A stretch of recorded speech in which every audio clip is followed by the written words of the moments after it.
ler essas perguntas para você ir comentando. Acho que a primeira delas foi sobre o sangramento antes do final da cartela de anticoncepcional, como proceder. Então, se ela está tendo antes do final da cartela, né? Então, é um sangramento não programado. A primeira coisa que você tem que ver é se não tem se ela começou agora ou se ela já estava há muito tempo. Se ela começou agora, gente, é aquilo ali. Na verdade, a gente ou vai ter que esperar 3 meses, ou a gente vai ter que, se ela não estiver aguentando esperar 3 meses, aumentar a dose de estrogênio ou mudar para anel. Se acaso, né, essa pessoa está usando e isso apareceu, a primeira coisa antes de qualquer mudança é examinar ela. Ela pode ter uma ectopia, ela pode ter um pólipo, essa mulher pode ter uma DIP, então aí a gente tem que examinar. Não achou nada, você vai proceder aquilo ali, tentar aumentar a dose, chegou até 30, ou mudar para anel.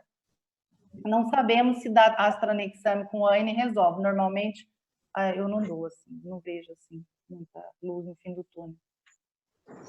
Cefaleia é menos comum com estrogênio natural? Não, na verdade não é menos comum com estrogênio natural, na mesma frequência. Na sequência, o Dalton levantou a mão. Você quer se manifestar, Dalton?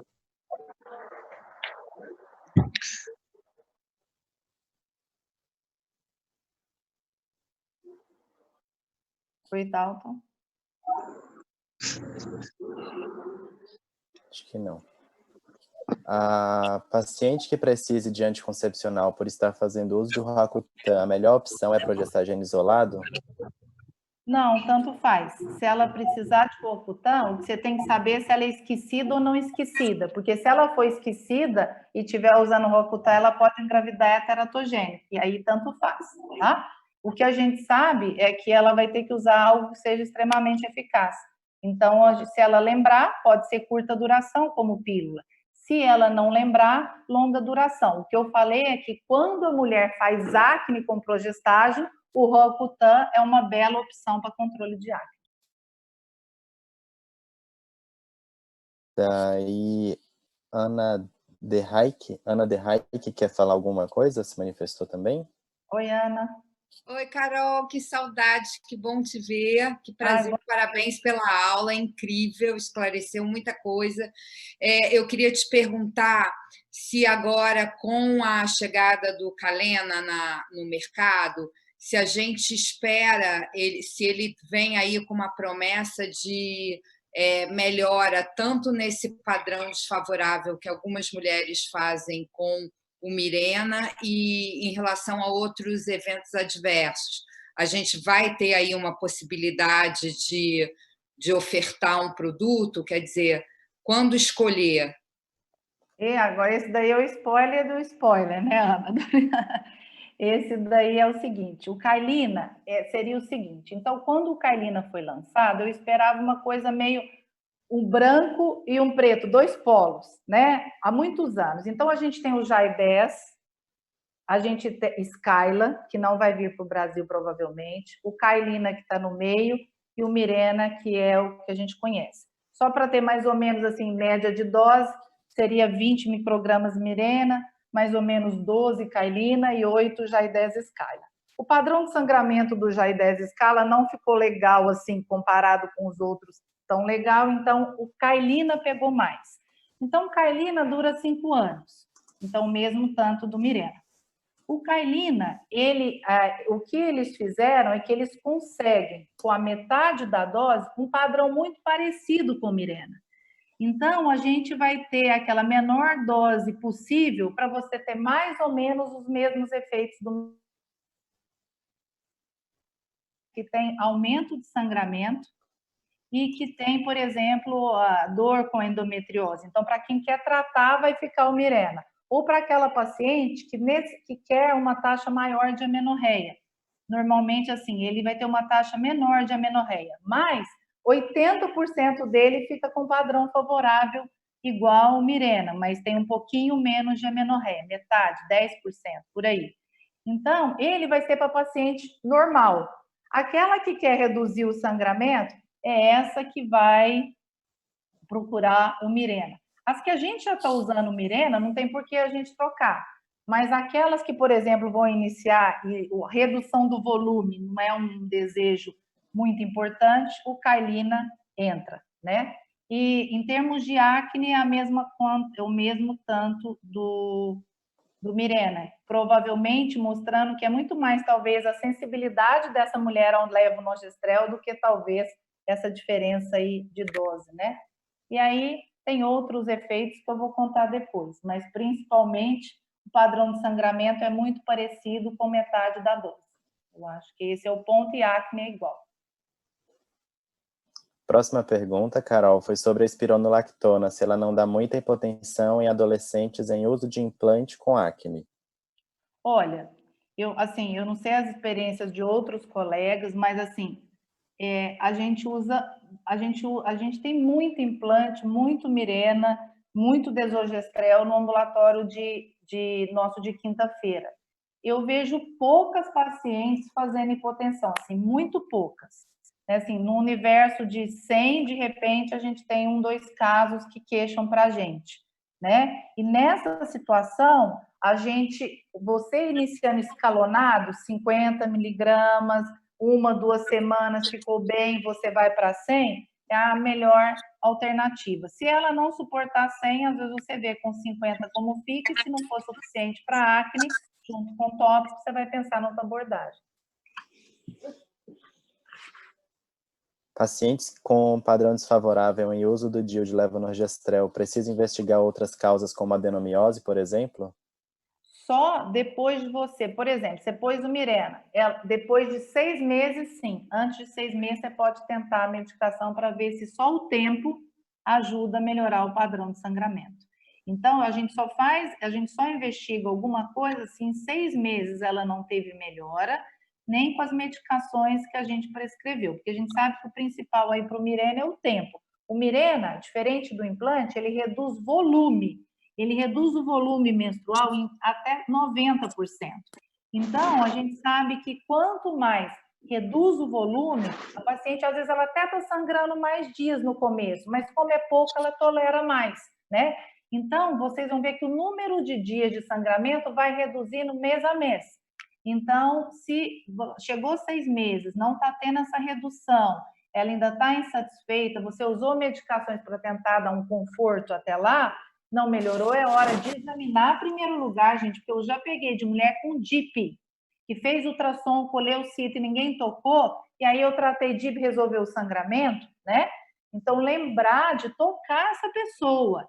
Depois, tocou, não é nada, pediu ultrassom, aí eu vou pensar em adenomiose, leiomiomatose, tá? E perguntaram quando pensar na esteroscopia. Já tiveram casos de sangramento com Mirena que, quando foi investigado, era um adenocarcinoma de endométrio. Então, provavelmente são pacientes acima de pelo menos 40 anos, né? Então, acima de 40 anos, aí sim, tem lugar que faz 35, mas normalmente acima de 40 anos, você usou as medicações, fez ultrassom, não achou a causa, o sangramento ainda está desfavorável, aí sim pensar em colher uma amostra endometrial. Carol, você usa Dienogest isolado para anticoncepção? Eu não uso, eu vou contar para vocês por quê. Vai vir uma pílula nova que chama Islinda, né? Que é drosperinona isolada. A dose, enquanto a dose no IAS é 3 miligramas e no Yasmin, aqui nós vamos ter que usar 4, porque quando ele está sozinho, a potência dele inibir a ovulação foi menor.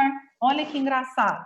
Então, quem garante que o Dienogest isolado, nessa dose que a gente usa no Clara, ele sozinho vai ter o mesmo potencial de contracepção? Nada garante. Por que nada garante? Cadê o índice de PIL nos estudos? Não tem. Então, o que eu faço? Pode ser uma dose que inibe a ovulação, mas eu oriento essa paciente a usar um método associado, por exemplo, o preservativo. Mas nunca passem para a contracepção sem um guideline, sem um lugar que fala o índice de PIL, só por plausibilidade biológica, porque é muito sério se ela tiver uma gravidez e não quiser, né? Em pacientes com angioedema idiopático, em que devo suspender o estrogênio, qual método é mais recomendado? qualquer um de progestágeno não hormonal. A nossa paciente, por exemplo, foi para o Mirena e ficou ótimo. E uma foi para o desogestrel. Algum espaço para Dufaston ou progesterona natural no manejo de sangramento anormal relacionado à anticoncepção combinada? Para combinado, eu acho bobagem a gente dar mais progestágeno. Se você me disser, porque aí vira aquela bagunça, sabe? Muita droga, às vezes ela retém líquido, aí você fica aquela furor. A gente não vê isso em lugar nenhum. Você quer tentar? Ok, mas não tem nada, ninguém fala isso em lugar nenhum. Se você me falar, Carol, e quem está usando o método de progestágeno? Olha, você poderia usar qualquer progesterona por 1 a 3 ciclos. Eu acho a progesterona natural é pouquíssimo potente, gente, para atrofiar endométrio. Eu não gosto muito dela para parar sangramento, não. Eu prefiro a noradisтерona e o desogestrel mesmo. Mas se você quiser usar, vocês viram que até o AMP, 10 miligramas, vocês viram que a dose não é baixa. Não adianta você usar uma dose 10 miligramas de Dufaston, não é por aí, já seria uma dose mais alta. No guideline não tem um Dufaston, só tem noradisтерona, tem desogestrel e tem AMP. Você tem algum relato de casos de pacientes com TPM na 3ª semana de uso do anel? Não, aí, gente, paciente com TPM, assim, lembra, a TPM a gente tem que ter queda do nível hormonal. Só se ela está tirando o anel e não está te contando. Né? Possível. Fora, não é TPM, tá, gente? Às vezes a pessoa quer ficar, às vezes ela tem um distúrbio psiquiátrico e ela fala que ela está com TPM o mês todo. Isso aí já não é.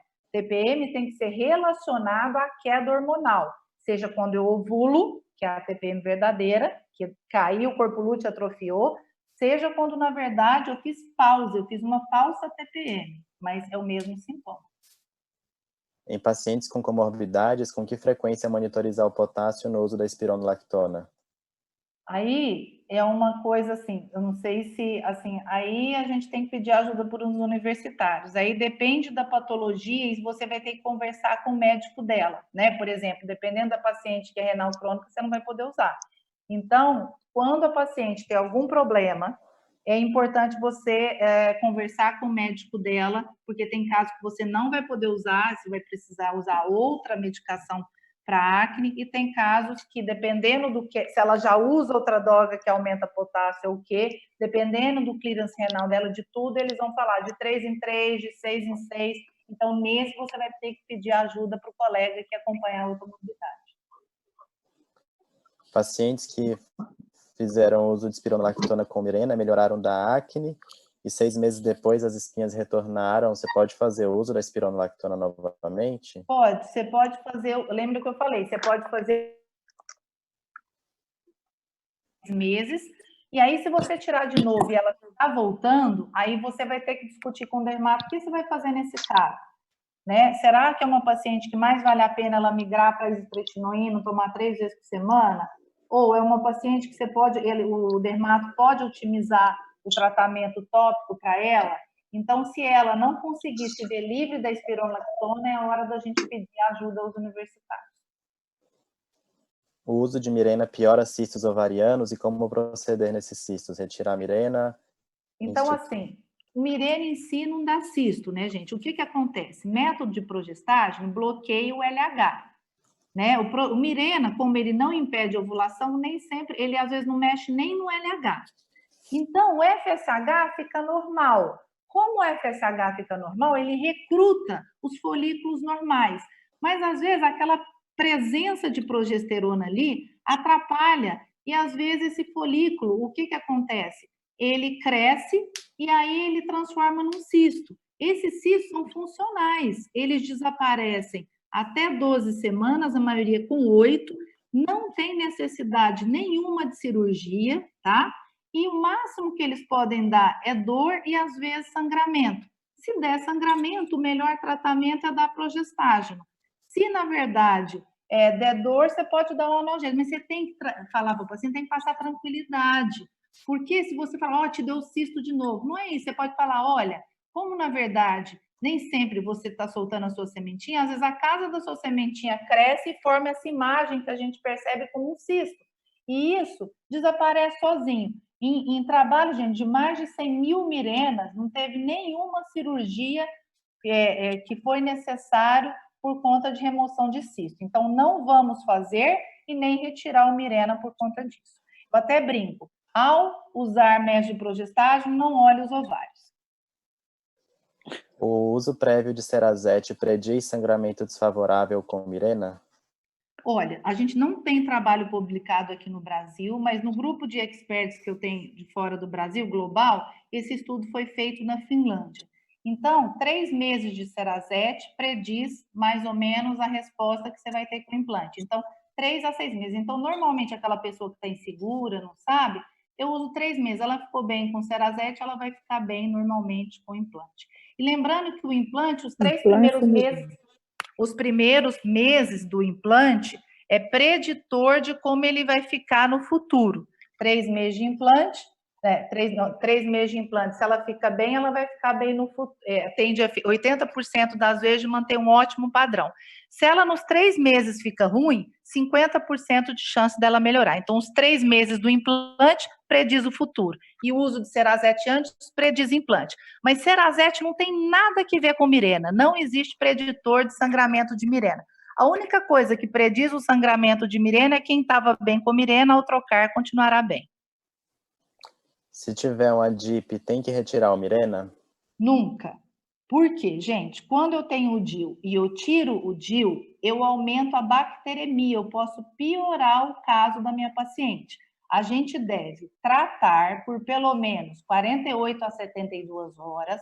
Se aí a mulher quiser remover, não quero mais usar esse DIU, não sei o quê, é depois de 2 a 3 dias. Nunca no momento do diagnóstico de DIP, tá, gente? Aí eu vou tratar 2 a 3 dias, se ela está tranquila, mantém esse DIU. Se ela quer tirar, é esse o momento de tirar, mas nunca no momento do diagnóstico da DIP. Outra possibilidade de tirar o DIU é se ela está piorando o quadro de uma DIP já considerada grave, aquelas DIPs internadas. Mas se ela não está piorando ou tem uma DIP leve, só para a gente assim falar a mesma língua, DIP leve é aquela que não tem febre. DIP moderada e grave é que já tem febre. Se ela não tem febre, você fez o diagnóstico, mantém o DIU, trata 2, 3 dias. Moderada, grave com febre também faz a mesma coisa. Mas se ela piorar, aí a gente tem que remover o DIU. Qual a dose máxima de desogestrel você pode usar para um padrão desfavorável de sangramento em quem já usa desogestrel oral? Mais um, porque aí você vai estar com 150 microgramas, desculpa, que é a dose que você tem no Mercilon de desogestrel. Por que a gente não pode sair enfiando muito mais? Porque o progestágeno, normalmente, ele não altera a massa óssea, gente. O único progestágeno que altera a massa óssea é o injetável trimestral. É uma dose mais excessiva, ele acaba, de uma forma geral, bloqueando FSH e LH, por bloquear o GNRH. Então, altera a massa óssea depois de 2 anos. Claro, é transitório, tudo. Os outros progestágenos não fazem isso, porque o FSH não é alterado, a produção de estrógeno endógeno se mantém. Então a gente não sai aumentando muito mais a dose. Então, se eu estou com desogestrel, eu no máximo dobro. Se eu estou com implante, eu vou usar mais um desogestrel. No futuro, né, gente, a gente sabe que, assim, o implante, assim, aumentar a progestágeno, não dá trombose, não acontece nada. Mas a única coisa é não usar mais que 2 de Cerazete, ou o implante com Cerazete, ou Mirena com Cerazete, para a gente não dar uma dose excessiva que pode prejudicar aí a massa óssea dessa mulher, né? Eu acho que no futuro, gente, vai ter casos que a gente vai manter o resto da vida. Por exemplo, eu tenho paciente com adenomiose que só fica bem com desogestrel mais o Mirena. Vai ter paciente no futuro que talvez, quando a gente vê essa parte genética, só vai ficar bem com 2 implantes. Então, são coisas para o futuro isso. Da dose, a mulher precisar de uma dose diferente de progestágeno para manter um sangramento favorável. Paciente que usa o Mirena e tem sangramento pós-coito e já foi tratada para clamídia, mas continua com a queixa e colo friável ao exame. Nesse caso, se ela foi tratada, você tratou ela, você achou que ela tinha endocervicite, ou às vezes achou que ela até tinha uma síndrome de Kretec, que é uma endometrite por clamídia, você tratou, e essa paciente mantém essa queixa, o colo é friável, então, às vezes, ela tem uma ectopia. Nesse caso, lembrando que a ectopia a gente normalmente não mexe, mas quando a pessoa tem sangramentos pós-coito, é uma indicação da gente cauterizar a ectopia da mulher. Então, isso por si só pode resolver.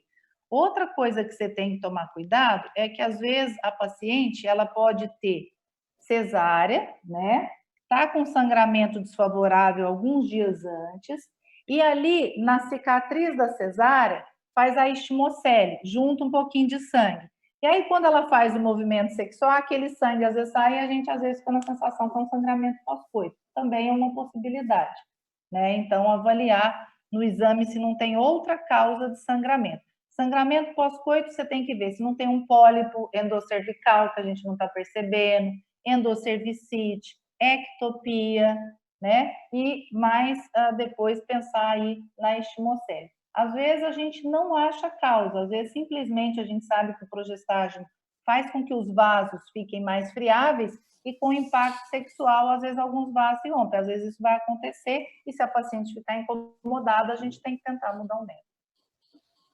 Precisa retirar o DIU na presença de actinomyces no citopatológico? Não, porque o actinomyces, gente, ele é comensal na vagina da mulher. A gente, dentro do Contracepção em Foco, vocês vão achar, se vocês pesquisarem na lupa, vocês vão achar os textos de actinomyces mostrando que uma parcela grande das mulheres tem actinomyces. Se ela tiver assintomática, não precisa fazer nada. A gente só tem que tirar se ela tiver sintoma. Pediram para você comentar a relação entre câncer de mama e Mirena. Então, o problema dos estudos que a gente tem, né, gente, que são muitos estudos observacionais. O que é isso? Então, por exemplo, estudo observacional é diferente do ensaio clínico. O ensaio clínico, a única diferença de cobre é o DIU. Vai ter o mesmo tanto de obesa, o mesmo tanto de mulher com história familiar de câncer, o mesmo tanto de mulher que amamentou. Já o estudo observacional, não. Seria como se eu chegasse aqui na cidade de Ribeirão Preto, recolhesse os dados de todas as mulheres que usaram Mirena e os dados da que usaram de cobre e acompanhar essas mulheres. O que fez o ginecologista usar o Mirena para ela? Às vezes eu usei mais Mirena para obesa, porque eu fiquei com medo de trombose. Às vezes eu usei mais numa mulher que às vezes tem, por exemplo, outras comorbidades que aumentam mais o risco de câncer de mama. E o que acontece é que todos esses estudos, eles falham em... eles têm muitos viés. Por exemplo, alguns não controlaram por bebida, e a gente sabe que dois tacinhos de vinho é semelhante ao aumento de risco combinado pode dar. Eles não controlaram por amamentação, não controlaram por sedentarismo, não controlaram por obesidade. Então, o problema é isso, são estudos que não foram desenhados para isso. As mulheres estavam usando Mirena porque seus médicos prescreveram. Elas, às vezes, são mulheres até com mais comorbidades que outras. Então, nesses estudos, alguns estudos acharam um aumento de risco de câncer de mama pequeno, inferior a eu tomar 2 cálices de vinho por dia, tá? Então, isso ainda não é consistente em todos os estudos, a meta-análise que juntou tudo não achou aumento, mas a gente tem que ficar de olho para ver se isso é só viés de estudo ou se isso, na verdade, procede. O mais estranho é que quando a gente olha por câncer de mama, vocês vão perceber que não tem aumento de câncer de mama se eu usar isolado no AMP e não tem no implante. Então, na verdade, teoricamente, né, a paciente que usa mais progestágeno teria menos risco de câncer de mama. Então, tem algumas coisas que ficam estranhas. Então, na verdade, a gente precisa, dentro do Contracepção em Foco, ter uma análise grande disso. Eu fui mostrando quais são os problemas desse trabalho. Então, hoje, se você me perguntar, você acha que o Mirena dá câncer de mama? A gente tem estudos ainda mal desenhados para isso e que a gente precisa de mais estudos. Existem estudos que falam que não, existem estudos que falam que sim, existem hoje mais estudos que falam que não do que estudos que falam que sim, e a gente precisa de mais dados. Podem ser que essa diferença pode ser simplesmente pelo fato da mulher ter mais fatores de risco e por isso que eu dei Mirena para ela previamente. Fator predisponente para a expulsão tardia do Mirena? Ninguém sabe. A gente sabe que expulsão, a gente sabe que o médico que insere menos DIU tem mais chance de expulsão de qualquer DIU e mais de perfuração uterina. Expulsão tardia do Mirena, a gente não sabe o que acontece. Inclusive, a gente tem poucos estudos que vê fator que seria preditor de expulsão. A habilidade do insertor, com certeza, mas a gente não tem outro. A gente não sabe se o útero retroverso, a gente não sabe o tamanho do útero, a gente não sabe a largura desse útero, então não sabemos, não existe essa resposta. Existe correlação entre o DIU de levonorgestrel e o crescimento de mioma pré-existente? Seria contraindicação mesmo que não haja distorção de cavidade? Não, o DIU não aumenta o crescimento de mioma, né? E lembrando, o DIU, existem alguns estudos que mostraram redução do volume uterino, que não é consenso. Eu falo que a maioria dos estudos não mostra absolutamente nenhum aumento, mostra não alteração do volume uterino. E o único mioma que contraindica o Mirena seria o que distorce a cavidade. Se não distorcer, a gente usa, inclusive, para reduzir o volume de sangramento. O que você acha do injetável trimestral para controle de sangramento com Mirena ou Implanon? Eu uso muito pouco, gente. Sabe por quê? Porque se não der certo, você pôs, você tirar aquilo ali, não tem jeito, né? Método prioritário para paciente com adenomiose, sangramento e necessidade de anticoncepção.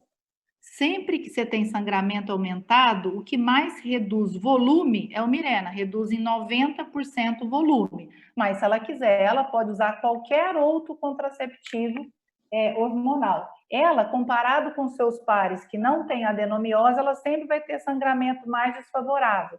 Mas ainda assim, primeira opção Mirena, porque reduz em 90% o volume, e os outros podem ser usados, lembrando que ela vai ter um pouco mais de sangramento desfavorável que os seus pares que não usam. Então, se ela usar a pílula, ela tem um pouco mais de sangramento não programado. Desogestrel, mesma coisa. Implante, mesma coisa. Cerazete, desculpa, Mirena, mesma coisa.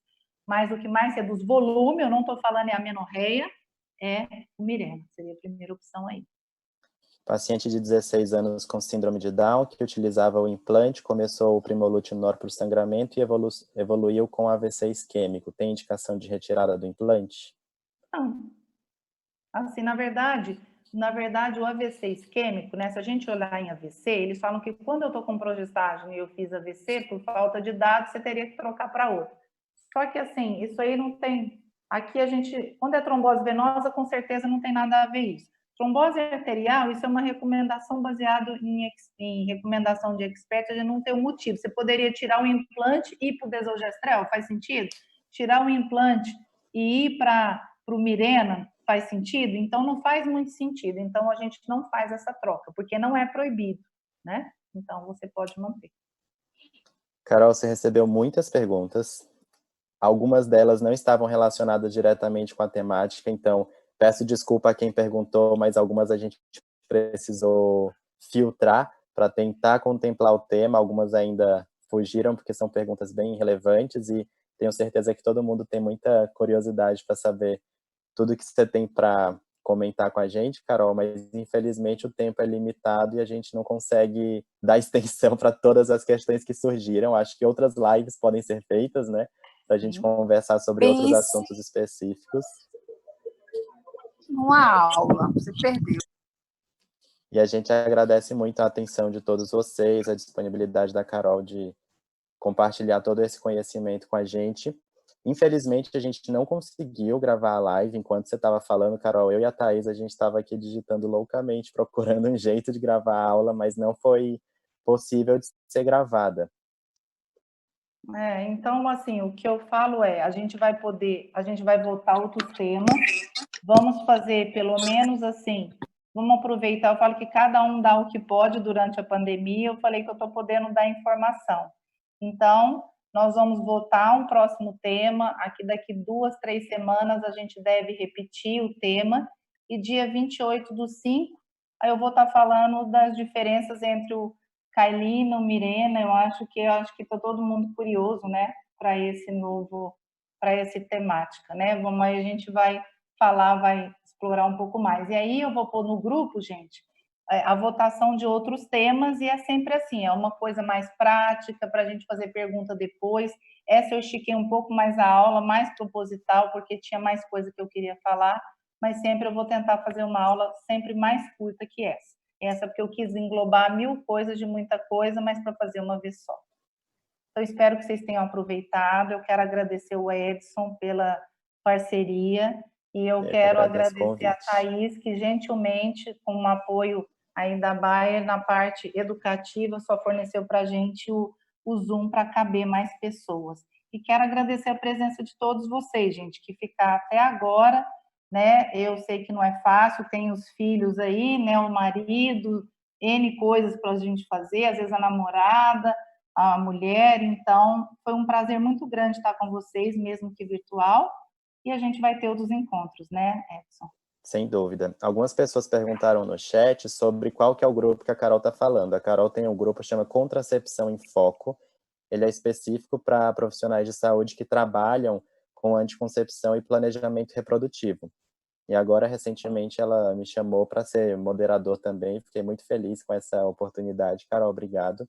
E a gente lá discute vários temas, tira várias dúvidas, e é onde a gente vai anunciar o caminho para as outras aulas, quando que vai ser, a discussão dos temas para votação, para data, tudo isso é democraticamente decidido como deve ser, né, Carol? Hoje, infelizmente, nós batemos com a SOGESP, mas nós já tínhamos definido previamente a gente saber as aulas da SOGESP. E aí eu não achei justo a gente não fazer a aula, sendo que o grupo já tinha definido isso, eu acho que mais de 3, 4 semanas atrás, né? Então, por isso que nós mantivemos. É no Facebook, chama Contracepção em Foco. E aí amanhã, para o pessoal que é de Rondônia, eu vou estar discutindo mais ou menos esse tópico, mas no contexto do Covid. Como que eu manejo efeito adverso na pandemia, né?